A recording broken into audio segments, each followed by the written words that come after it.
वह एक ठंडी और अंधेरी रात थी। रीना अपने घर में अकेली बैठी थी जब अचानक दरवाजे पर दस्तक हुई। घड़ी में रात के 12 बज रहे थे। इतनी देर में कौन हो सकता है, उसने सोचा। थोड़ा घबराते हुए उसने दरवाजे की ओर देखा।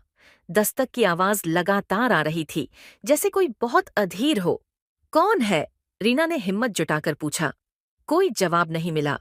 उसकी दिल की धड़कन तेज हो गई थी।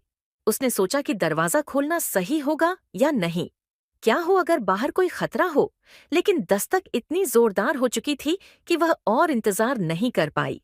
हिम्मत कर उसने धीरे धीरे दरवाजा खोला। दरवाजे के बाहर कोई नहीं था। यह और भी डरावना था। उसने बाहर झांका, लेकिन गली सुनसान थी। रीना को कुछ समझ नहीं आ रहा था। उसने जल्दी से दरवाजा बंद किया और लौटकर अपने सोफे पर बैठ गई। लेकिन अब उसकी बेचैनी बढ़ गई थी। वह सोच रही थी कि आखिर दस्तक किसने दी होगी। कुछ समय बीतने के बाद रीना ने महसूस किया कि घर के अंदर ही कुछ अजीब हो रहा है। उसे ऐसा लगने लगा कि कोई उसके आस-पास है। उसने कमरे में चारों ओर देखा, पर कोई नहीं था। तभी उसे सीढ़ियों से किसी के चलने की हल्की-हल्की आवाज सुनाई दी। उसका दिल दहशत से भर गया। वह धीरे-धीरे सीढ़ियों की ओर बढ़ी, हाथ में एक छड़ी पकड़े हुए।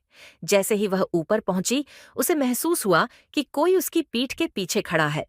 उसने तुरंत मुड़कर देखा, लेकिन वहां कोई नहीं था। तभी उसके मोबाइल पर एक अनजान नंबर से कॉल आया। कांपते हुए उसने कॉल उठाया। दूसरी तरफ से एक अजीब सी आवाज आई।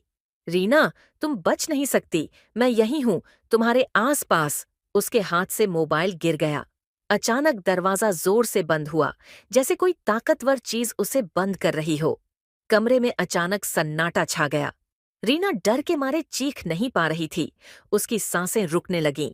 तभी दरवाजा फिर से खुला और सामने उसकी सबसे करीबी दोस्त खड़ी थी, हंसते हुए। अरे, ये तो सिर्फ एक मजाक था, उसकी दोस्त ने हंसते हुए कहा।